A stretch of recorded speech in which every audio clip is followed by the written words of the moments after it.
the participants from Turkey. St. Albert's College Autonomous, the Office of the Dean, Training and Development is organizing Servant of God, Archbishop Joseph Attipetty Memorial International Lecture Series. And this lecture, the lecture number 8, is on globalization and social justice of Amartya and Martha Nussbaum's capabilities approach. And we have Professor Dr. Manuel Andreas Knoll, one of the eminent professors with us. Manuel Knoll is a professor of political theory and philosophy at Turkish-German University, Istanbul. He is a member of Instituto Lucio Aneo and Snekia of Universidad Carlos III Madrid, Professor of Political Theory and Philosophy at University of Munich, and co-publisher of widespread miniatures text for Philosophia. He has lectured and published widely on topics pertaining to ancient, modern, and contemporary political philosophy and ethics, in particular, ancient and contemporary theories of justice, Plato, Aristotle, Machiavelli, Nietzschean roles, and also social philosophy and critical theory. He is author of 3 books and 70 articles or chapters, editor of 6 volumes, co-editor of book series Collegium Politicum, member of scientific board of book series Start This Course, France Teniuser, and Koinos Logos Rocco Caraba, and Cultura e Formazione of Bonanno Editore, and of journals Citia Arte, Sophia Philosophical Review, Archaeologos, Kage, and Ethicia e Politica. In 2016, he was awarded Premio Lucio Colletti in the area of philosophy, Rome Capitoli Hill. And here he is with us for the next 45 minutes of his presentation and 15 minutes for the specific question and answer session. On behalf of St. Albert's College Autonomous, I cordially welcome our beloved Professor Manuel Knoll to this gathering. Hearty welcome, Professor. Very much. Thank you very much for this kind introduction. Shine, I'm glad to give this talk today. You see from the title, we're going to cover lots of topics. By the way, it's a great coincidence that the talk is today because Amartya Sen, just 2 days ago on Sunday, he won the Peace Prize of the German book trade, so which has also brought him to 25,000 euros. So that is a great coincidence. Let me say a few words about the key terms of my talk. Globalization. What is globalization? Globalization means that more and more business transactions take place cross borders. And that's a phenomenon we see since the 1970s. There was kind of a globalization already in the 19th century when the hegemonial power was the United Kingdom.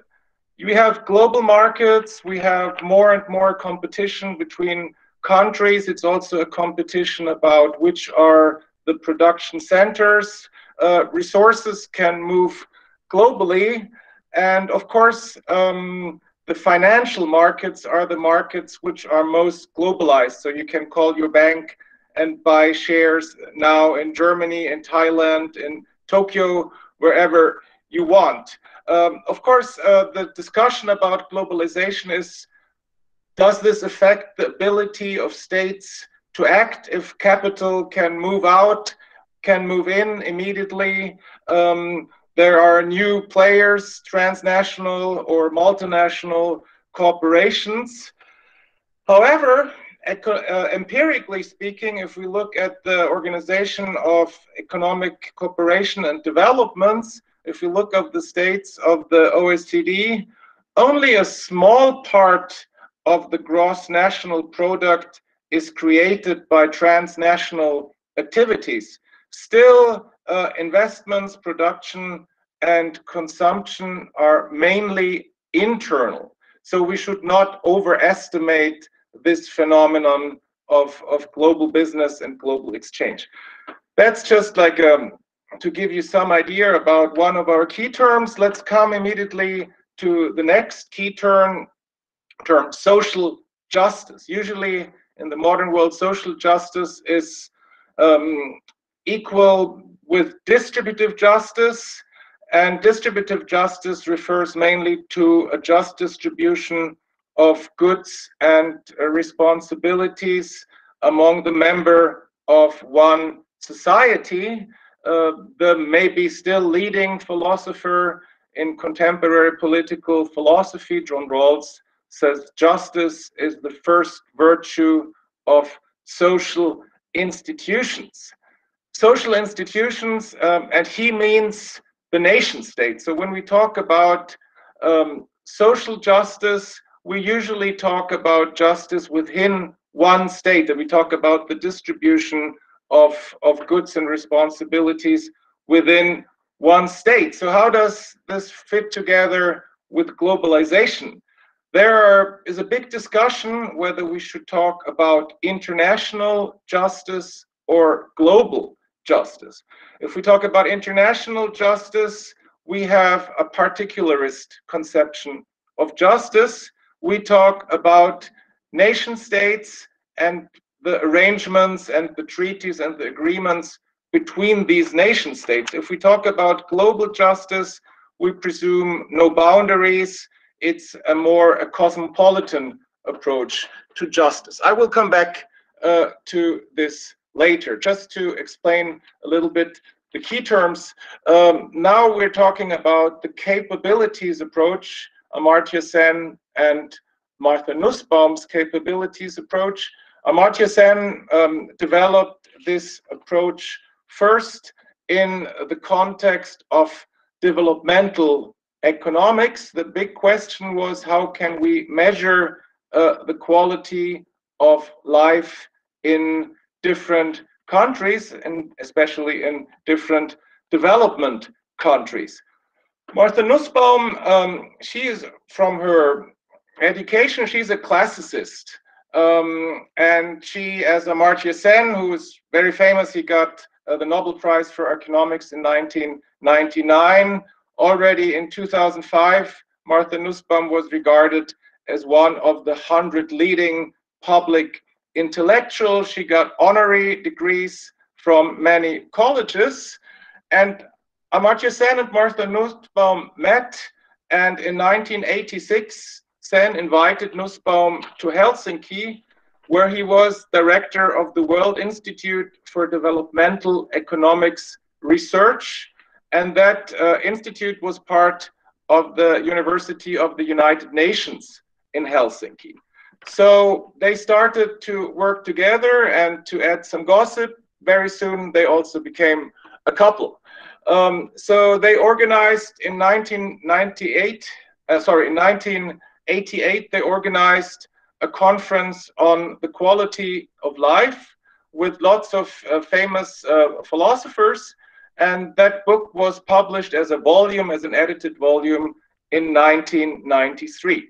So now we're coming towards the capabilities approach, and the capabilities approach offers an alternative to common ways how to measure the quality of life in a country. The most widely used approach to measure the quality of life is called the gross domestic product approach. So you look at a country, you see, okay, what's the gross domestic product of this country? And you have a look at per capita. So you divide it by the number of citizens, and you get a certain number. If this number is high, you say, oh, that's not so bad. The quality of life can't be so bad, because every citizen has on average not such a big, not such a small amount. There was a question, but maybe we should do the questions later. Hold on, let me see. is it possible to consider globalization as political and economic expansion of already capitalized world leaders?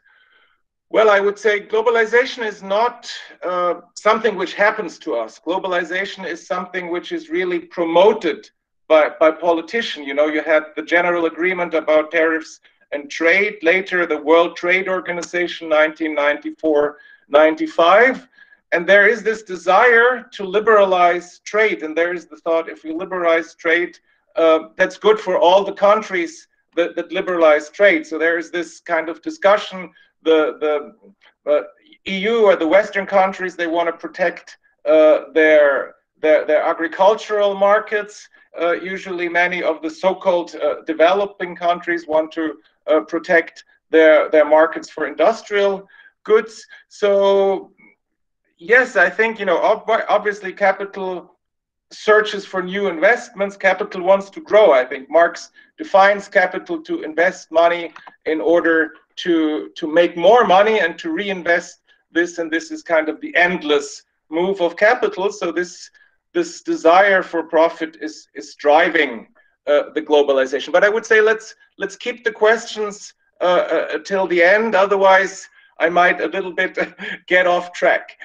So let's come back to the capabilities approach. I was saying the capabilities approach is an alternative way to measure the quality of life. The most prevailing, for a long time, the most prevailing approach was the gross domestic product approach per capita. So how much is the gross domestic product of a country? And if you divide it by the number of citizens, if the number is high, you can say that is quite a good quality of life. If the number is low, it's the opposite. The problem is this approach does not look at the distribution. So in a country, if you have a few very rich people and you have a lot of poor people, you might end up with a good number of the gross domestic product per capita, but you still have lots of poor people in such a country. So that's the main flaw of this approach. There is a second approach, which is called the utilitarian approach, which measures utility in the sense of satisfaction of preferences. So that is a rather subjective approach. Do people feel satisfied about their quality of life? Do people feel that their preferences have been met? Again, we have the same problem here. We can have a quite good level of average satisfaction, but there can still be a lot of people on the bottom of a society that suffer heavily. This approach has another big defect. There are such things as adaptive preferences. There are social expectations. People adapt their preferences to their actual life situation. So poor people can say, we have no complaints about our health. I feel my preferences about my health situation satisfied. But when medical doctors come and try to conduct independent research on their health situation can be quite bad, I'm sorry. So kind of people think their preferences are satisfied, but objectively speaking, they are not. So these are both problematic approaches, and both approaches neglect several important factors which are relevant for measuring the quality of life. The longevity, how long do people live? What's the level of education in a country? What is the health situation in a country, etc. And these aspects have been added to taken into account by the Human Development Index. So there is since 1999, so since 30 years, there are the so-called United Nations Development Reports. So a subdivision of the United Nations is the United Nations Development Program, and this development program issues these human development reports. And here is the Human Development Index. So the capabilities approach, and I will say what this is in a minute, comes in there and plays an important role. This Human Development Index, it's influenced by Amartya Sen's approach, by the capabilities approach, and it was inaugurated, I don't know whether I can pronounce the name correctly, it's an economist called Mahbub El Haq from Pakistan. Okay, now we're coming to the actual question, what does the capabilities approach mean? Basically, the capability approach, Martha Nussbaum says it begins with a very simple question. This question is, what are people actually able to do and to be? And each person is seen as an end, each person counts. So the capabilities approach, to give you an example what these capabilities are, it's, for example, the capability to live a full life without pain. It's to have good health. These are some of these capabilities, and Martha Nussbaum understands the capabilities approach as a theory of basic social justice. So she measures social justice in a country by determining whether the government of this country is able to allow its citizens to develop these capabilities. Amartya Sen, who has a bit of a different capabilities approach than Martha Nussbaum, he says capabilities allow comparisons if we want to assess the quality of life in different countries. So Martha Nussbaum at the beginning, as a classicist, she edited the Aristotelian perspective. She says in the history of Western thought, Aristotle is the most important thinker. And Aristotle, he has two important terms which are relevant. I think I have to write these in the chat. There is the term dynamis, which means potential, and there is the term energia, which means actualization. So the idea is we all have a certain potential, and this potential should be actualized. So Aristotle combines this with the teleological view of nature. So he says the seed of a tree has already the goal within itself, the telos, to develop itself towards a tree that is able to flourish on a field. And similarly, human beings have certain capabilities. They have certain potentials. They have the potentials to be something. For example, they have the potential to live a life, a healthy life, till a certain lifespan. But of course, if someone lives in extreme poverty, his or her health situation might deteriorate, and this person might not reach the end of this lifespan. The same if there is a drought and the seed in the soil doesn't get enough water, maybe it will never become a tree. So basically, Martha Nussbaum, in her version of the capabilities approach, we will see very soon the list of her capabilities. So she puts together a list of certain capabilities, health, education, etc. And she says we can measure the justice of a state depending on whether the state is able to provide the means that the citizens can develop these capabilities. And if they develop these capabilities, she says they are free to decide whether they want to realize these capabilities. So if you have the capability to use your reason through education, that doesn't necessarily mean that you have to study a good amount of your time. You should be free to perform the corresponding functions. Here we have two other terms I want to put in the chat. So you have the capabilities and you have what she calls the functionings. So if you develop a certain capability, you are able to perform the corresponding function. So if you develop the capability of your reason, you are able to live a life devoted to thought and study. But she says people should be free to decide whether they want to do this or whether they don't want to do this.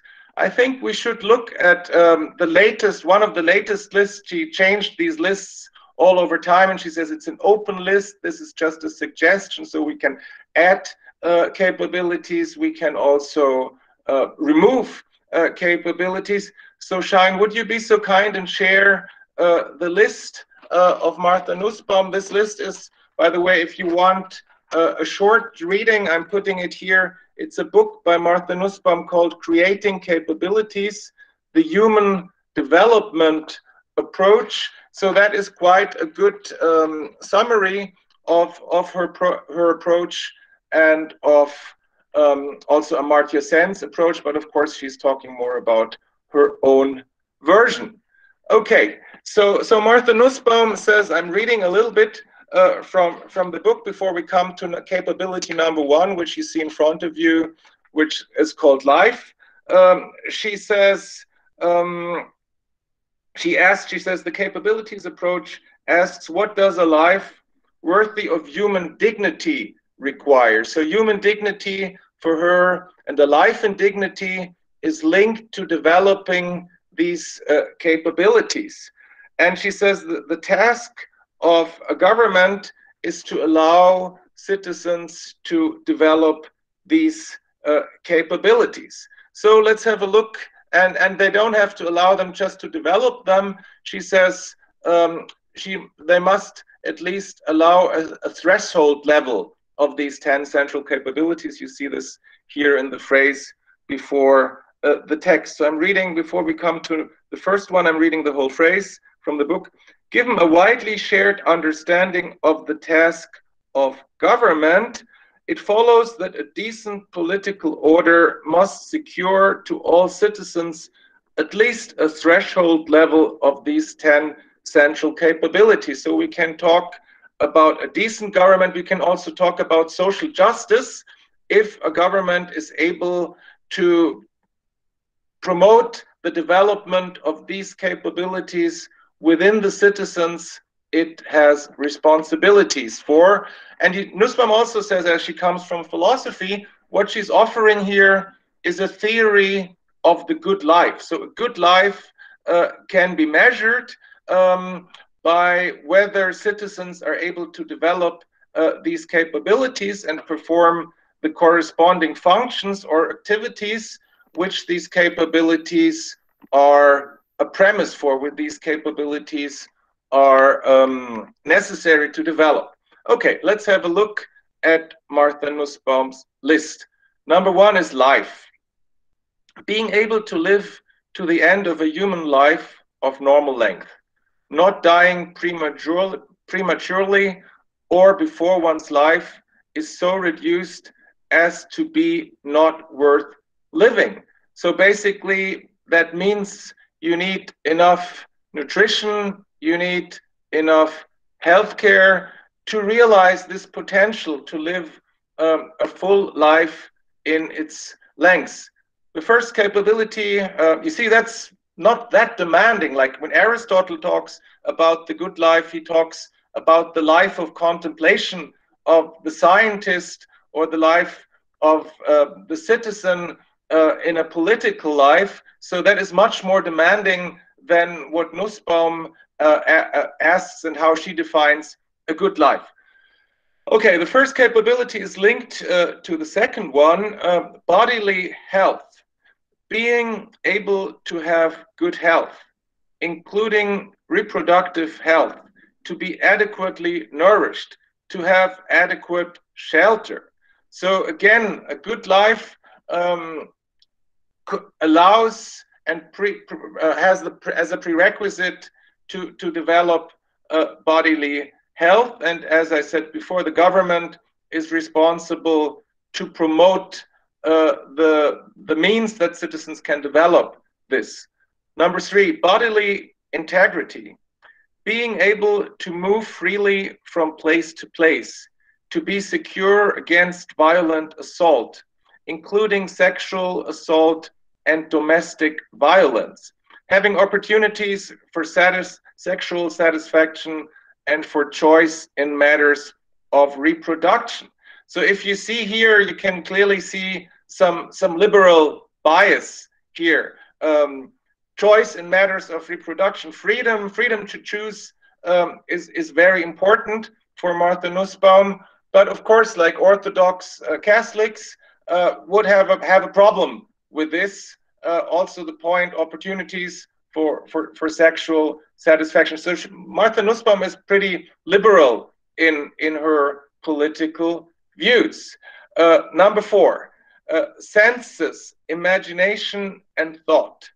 Being able to use the senses to imagine, think, and reason, and do these things in a truly human way, a way informed and cultivated by an adequate education, including, but by no means limited to, literacy and basic mathematical and scientific training.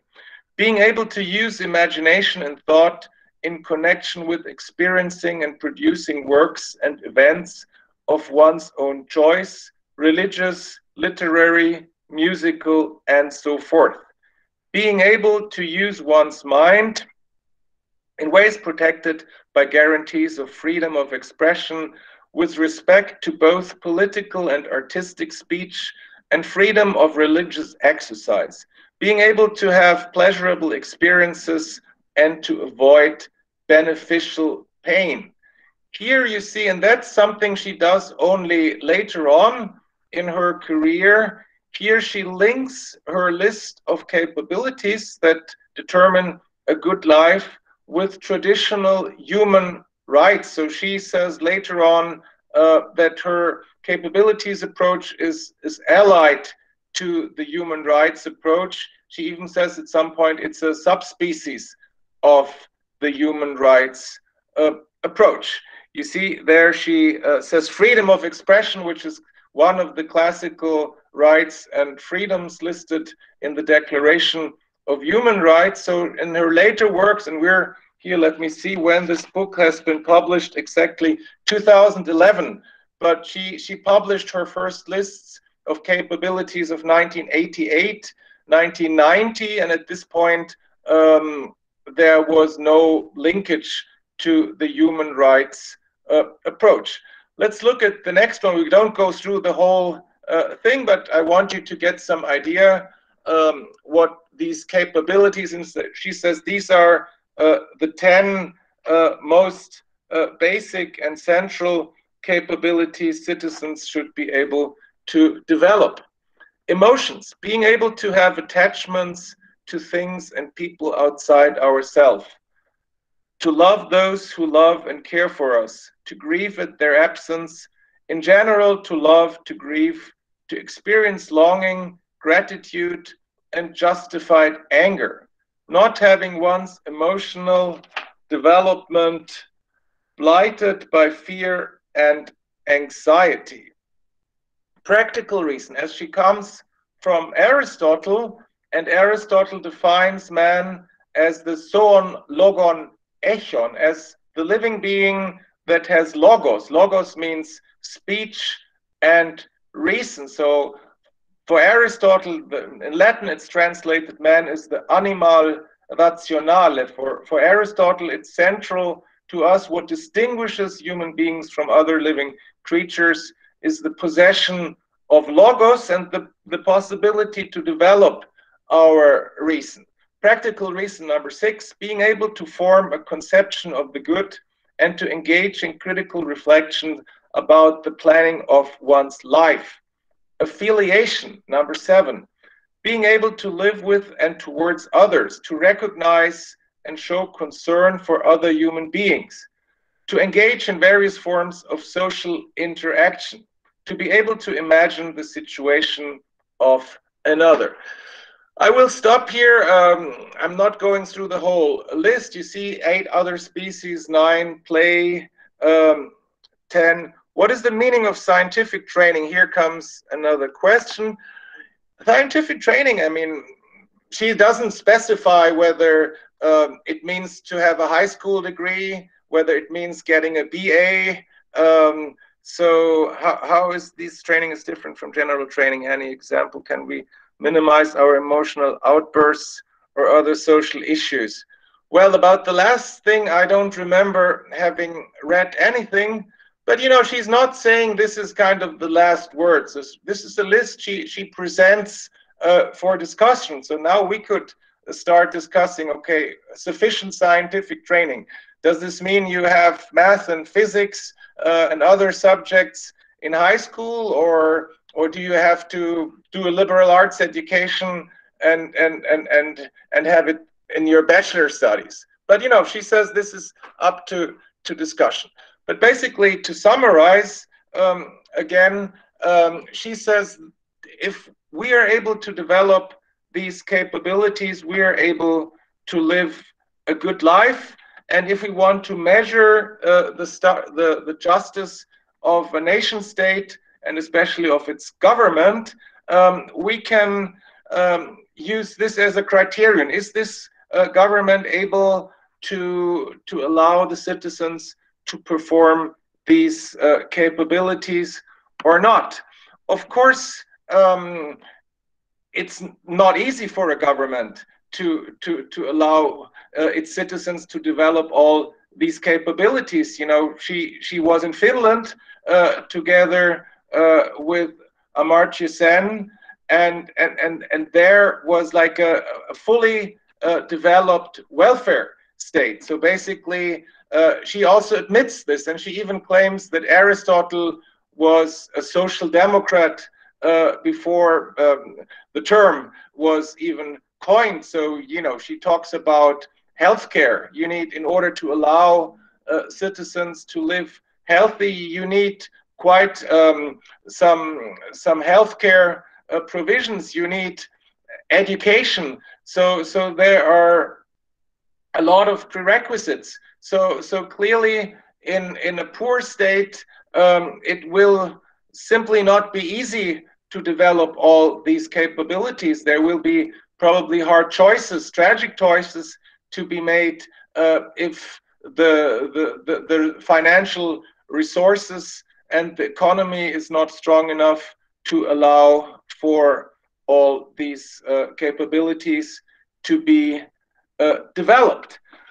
Okay, but you know, she says, you know, Amartya Sen says he never makes a list like Martha Nussbaum, but he says, yeah, we have to look at capabilities and not at a gross domestic product, or not at the satisfaction of preferences, if we want to understand what a good life is. Martha Nussbaum, she comes up with this list of capabilities, and she says this allows us to measure she calls this the minimal justice, or she calls it the basic justice, basic social justice in one state. We are, I hope that this was halfway clear what this capabilities approach is. It's an alternative method to measure the quality of life. And you know, there was a discussion in philosophy about the equality of what. There are, in contemporary political philosophy has a very egalitarian interpretation. John Rawls says, yeah, we need to provide an equal amount of primary goods, or an equal just distribution is an equal distribution of primary goods. Other researchers like Dworkin says we need equality of resources. Others say we need an equality of welfare. And Martha Nussbaum in this debate about the equality of what. She says we need an equal chance to realize our capabilities. Let me come to a conclusion, and let me also come back to the main title of our talk, globalization and social justice. So are we talking about international justice, or are we talking about global justice? Martha Nussbaum, she insists that it's the nation state. It's still, she is a cosmopolitan on the one hand. On the other hand, she still says it's who is accountable, who is responsible for developing these capabilities. It is the nation state. And, you know, there is no global institution that could develop on a global scale the capabilities. Martha Nussbaum, she rejects the world state. There is a big discussion. Should there be a world state, or is it just enough if we have agreements and treaties between states? But Nussbaum still says, well, at the center of the capabilities approach is the nation state, and the nation state has the task to develop these 10 central capabilities. However, she says the rich nations have a responsibility to help the poor nations, and she even claims that the rich nations should give a minimum of 2% of their gross domestic product to help the poor states. She is not very convinced of alternatives like personal philanthropy or charity. She says, yeah, sure, international agreements would be a way to boost these qualities. She says also multinational corporations are responsible, share some of the responsibility. She talks about NGOs that should help to develop these capabilities. She talks about international agencies and agreements. Let me conclude with a few thoughts of my own about the topic. I think what we see globally, there is a tendency towards more global justice and towards poverty. Now there has been a lot of discussion about the rise of the so-called BRIC states: Brazil, Russia, India, and China. So the more economic growth, the better the different states of the world do. The more abilities are there to develop these capabilities, and the more social justice in the understanding of Nussbaum we will see. I think there is another interesting aspect. If we look at regional economic cooperation, you have, for example, NAFTA, the North American Free Trade Agreement. That is just a free trade agreement about states, but you have the European Union, and the European Union has structural and cohesion funds. So there is a transfer of payments from the rich nations to the poor nations. So I think the European Union could be a model for a global situation. And of course, it is not just these transfers, and these structural and cohesion funds are not just made out of humanity, but of course they are made out of a concrete human interest. So that could be probably a model for a global integration and global justice. Thank you for your attention. And I think I already saw a first question here in the chat. A second question, okay. Developed countries like America give person-centered living atmosphere. India is society-based, but even then India, as a so-called developing one, provided free treatment in public hospitals and free goods through public distribution system during this COVID-19 period. Where are indexes? What is your take on this? Well, I think, of course, that is great that India provided this welfare in the field of healthcare. You know, that is we had health as the capability number 2 to develop a good health. So Martha Nussbaum would clearly give thumbs up to India and say, yeah, that was kind of a just move to do this. Yeah, but you know, it's not mathematical science here, right? We have thanks a lot. Will coronavirus reverse global social justice approaches, not only healthcare but also other perspectives? Well, there are of course lots of discussions. When the pandemic started here in Istanbul in March, I was discussing with a friend, and he thought, oh yeah, after this everything will be different. And so I was away for the summer, and now I came back, and I have to say I don't see that many differences. I see one thing, and I'm again talking about the European Union. There was a very big breakthrough in the European Union, where countries with financial problems like Italy always complained about countries like Germany and Holland that were not really able and not really willing to help. But there was a big breakthrough July 21, 2020, because there a deal on a recovery plan and the European long-term budget 2021 to 27.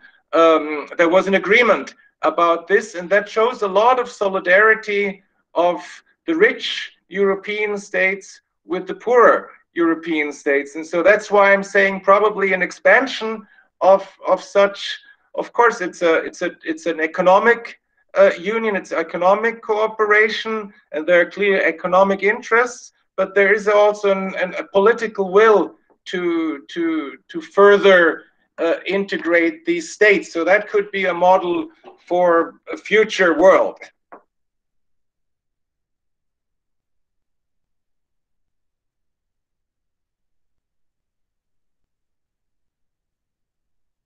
Waiting for questions. Okay, is any option international level for strong cooperation about combat current pandemic? I'm not an expert about this, but you know, I saw this within the European Union, because that was clearly also linked to the coronavirus. Turkey, who wants to be a regional leader, they sent some masks and some medical equipment to other countries. But I don't think that there is so much going on. I mean, I think there is the solidarity within the states of the European Union, but what we see between other states, I think it's not such a huge amount. Another question: how much important is the Human Development Index compared to the Happiness Index? Could you inform me a little bit more about the Happiness Index?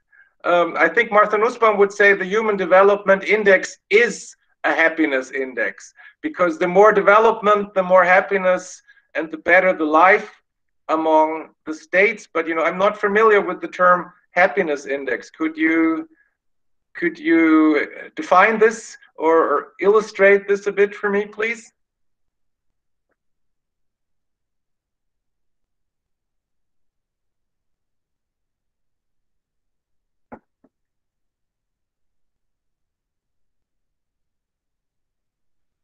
Well, in this case, I'm afraid there's not much more I can say to the question.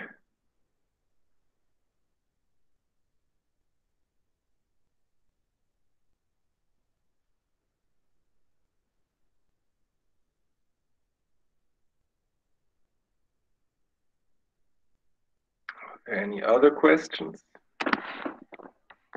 We still have some time.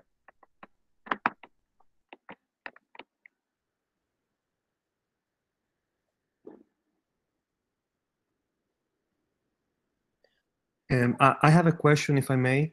Please.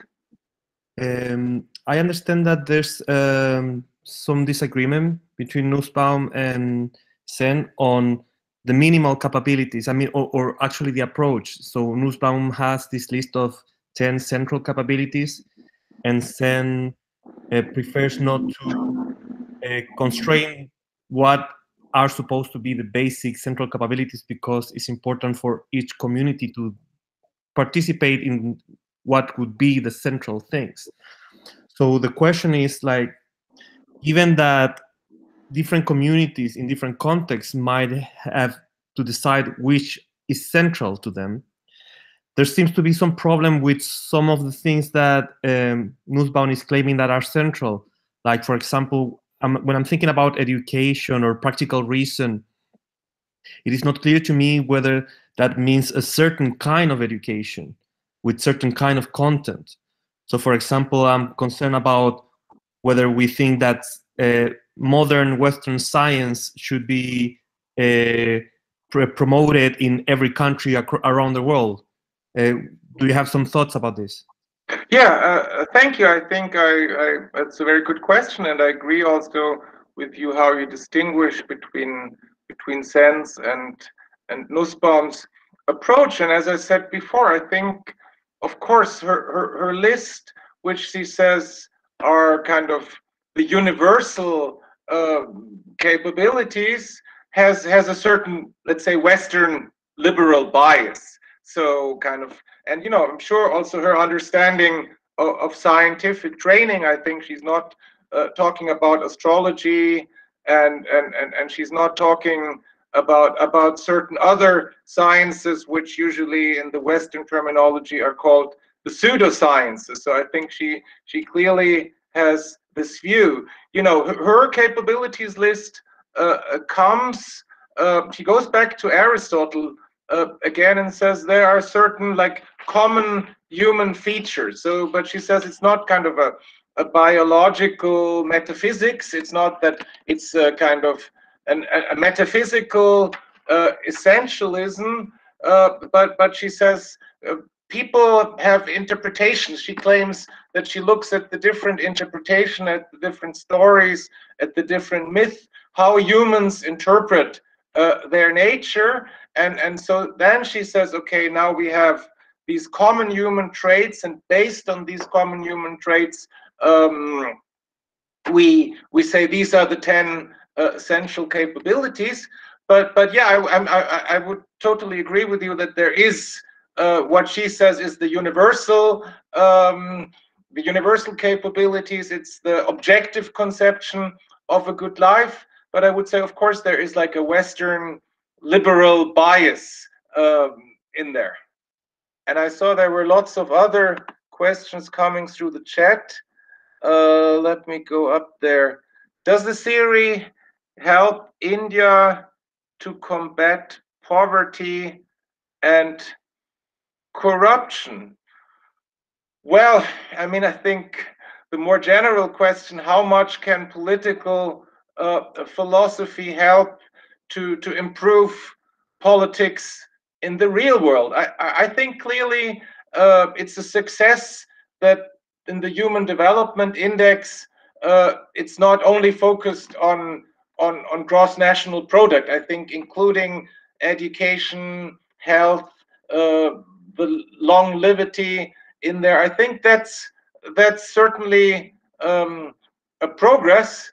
But you know, I'm rather skeptical how much political philosophers can really do to improve the actual political situation. Of course, you have philosophers who are thinking about human rights, about human liberties, and then at some point you had a Declaration of Human Rights, and it was 1791 when the Bill of Rights was enforceable for the first time in the United States. So you know, I think it's important to think about these things and to make proposals about a better and more just world, but we shouldn't expect too much from these theories. That's my take on this. Then next question. India is introducing a new education policy. What do you feel when a country like India restructuring its education system? Well, here I would need a little need to know a little more what these reforms are about. So you know, I cannot judge what I haven't really studied into detail. So would you like to say one or two of the essentials of this new educational policy, and then I might be able to comment. Otherwise, I have to admit my ignorance about the latest educational developments in India.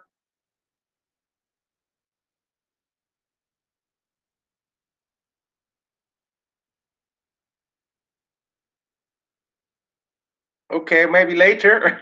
I'm moving down the list. What is the future of globalization under COVID-19? I think that will depend a lot whether there will be a vaccination that is efficient, a vaccination that lasts long enough, that keeps people long enough immune, that people can use airplanes again, etc. But you know, when I look out of my window, there are huge ships coming by with hundreds of containers. So of course, and if you look at China, just today I read that China has a new economic growth, even better than last year. So I think it depends a lot on how this is developing. Of course, it damaged the globalization, but I don't think it will make a big change. So all the people who expect now suddenly the world is waking up and everything will become better, I personally have serious doubts. I mean, we're still living, let's say, in a capitalist world where people, as I said before, they invest money to make more money, and then they invest this money again to make even more money. As long as this is basically the essence and the drive of the economy, I'm not seeing big changes. Okay, Alan says, can you differentiate human rights from capabilities? Yes.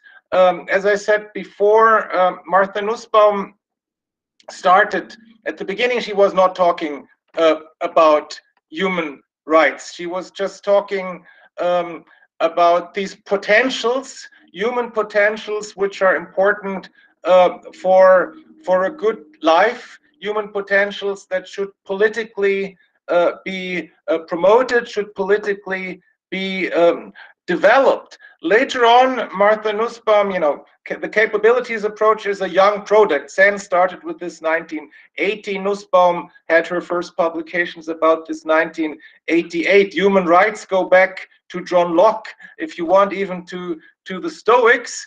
And so human rights is, of course, a much older phenomenon. And now most of the constitutions of the Western type, they have a catalog of human rights, and you can go to the courts. You can say, yeah, someone violated my human rights, and of course you're not always successful, but you know, there is no court which you can appeal to that your capabilities are not developed.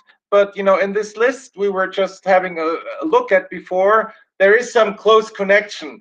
Nussbaum says there are the human rights help develop the basic capabilities. So she sees a close connection, and she even says the capabilities approach is a species of the human rights approach. Sorry if my question created any trouble. Thank you for being so audience friendly. Thank you, organizers. Thank you. Yeah, you're very welcome. I'm trying my best. Next question, multidisciplinary approach, early exit system with certification and job training, apprenticeship, etc., are the promising point to be discussed by national education policy. Thank you for this clarification. Let me see. Multidisciplinary approach. I think that is great. I think that is what we need, that people don't have such a narrow perspective, that people can put things in context, that kind of different sciences work together. Nietzsche, a philosopher I'm working about, said the more perspectives we have on one topic, the closer we come to something which we could call objectivity. So the more from more perspectives we can see, the better we know something. early exit system with certification and job training. Yeah, I think not everyone has to do a PhD. Probably not everyone has to do an MA. I mean, there are lots of other ways to also realize one's capabilities. Some people just enjoy working with their hands, being creative in a technical or artisan way. That sounds good to me. Apprenticeship, yeah, we have such a thing in Germany. We have a dual education. You work, let's say, 4 days, you work in a company, then one day you go to a school and you learn some more. So yeah, from what you're saying here, my personal opinion is that makes a lot of sense to me. That sounds pretty good to me. Okay, thank you. That was... Shine, do we have more time? Do we have more questions? I have a little more time if there are more questions.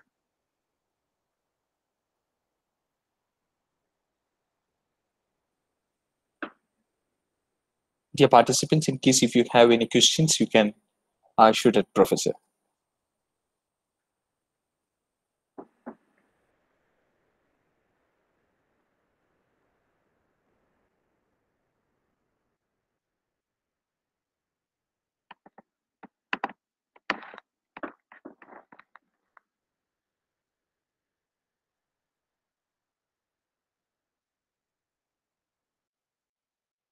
Most of these ideas enshrined in most constitutions of the world. Hold on, let me click on the chat window.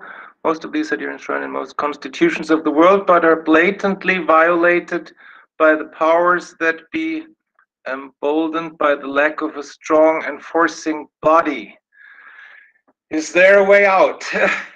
Well, of course, you have many countries in which you have certain human rights. I mean, unfortunately, also Turkey, the country I'm sitting in, is not 100% ideal about securing all the human rights. I think we're still being drawn back to a nationalist approach, right? You have institutions in a nation, and people, as long as these nations have some democratic political system, they have a chance to go to the next elections and kind of punish a government for their neglect of respecting human rights. I think at the moment we are sure, now we're discussing a lot of topics like humanitarian invention. Would, if like a country is committing mass murder or genocide, is it kind of legitimate for other countries to not respect the self-determination and the autonomy of this country and go in there? I think there can be extreme situations where humanitarian invention is justified, but I think still it's still a problem about nation states and about the possibilities. So democracy has this good side, that democracy allows the electorate to change a government and to hopefully elect governments which respect human rights more than the previous one.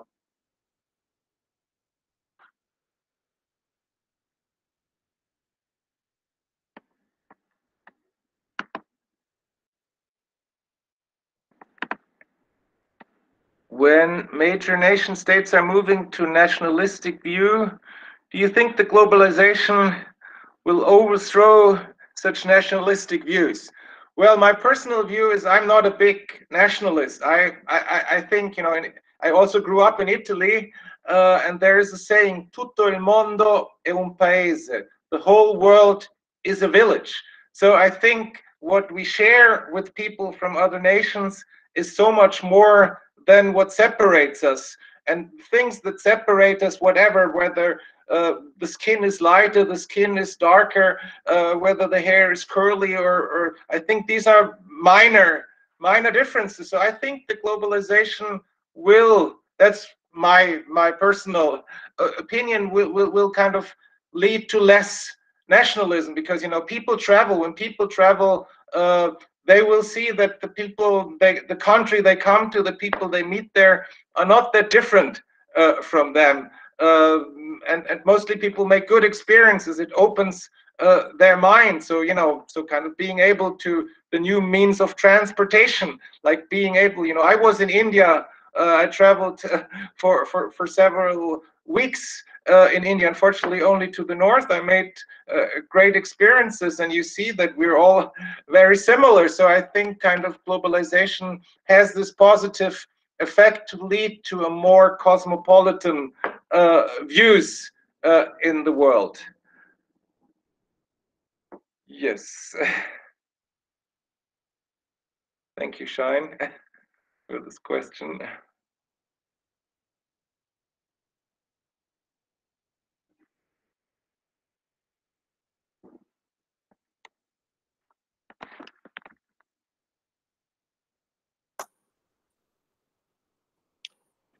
I believe there is no more questions.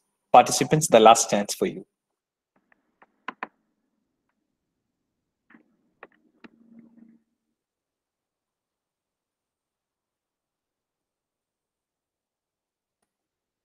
Thank you very much, dear participants, for this wonderful Q&A session. And it's I mean, we can see the quality of questions in the last 10 to 15 minutes. Let me take this opportunity to thank Professor Dr. Manuel Andreas Knoll for being with us for the last 1 hour. Now it's more than 1 hour. It's touching on 1.15. And this is a Platinum Jubilee celebration of our college. And the first patron, servant of God, Archbishop of Attipetty Memorial. I mean, Attipetty was the first patron of St. Albert's College Autonomous, who thought to, who was brave enough to dream such a great institution which will act as a knowledge hub in the state of Kerala in India. And in this year, we are taking this knowledge, which was handed over by the ancestors, the great legacy and the heritage of St. Albert's, to everyone. And we are really privileged to have such an eminent professor, Professor Dr. Manuel Andreas Knoll, to address our students as well as various people who have attended this program on the topic globalization and social justice in the Amartya Sen and Martha Nussbaum's capabilities approach.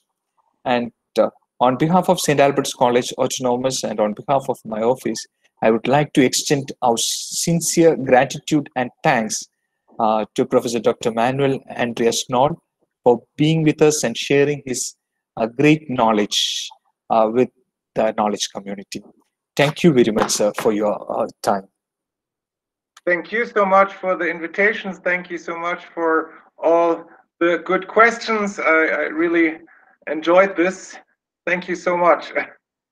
And I'm really thankful to all the participants, students, as well as the staff members of St. Albert's College Autonomous and the various participants from different institutions as well as from different countries.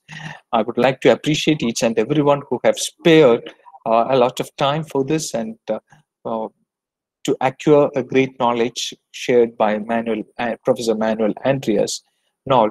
And on behalf of St. Albert's College Autonomous and on behalf of my office, I extend our sincere thanks to all the participants who have attended this program. Thank you very much, all the participants. Thank you. And to Professor Manuel, next time when you come to India to visit our institution also, our doors are open for you, Professor Manuel. Thank you so much. I look forward to this. Definitely. Never been to the south of India. Definitely, you have to. Yes, Kerala is God's own country, and you will enjoy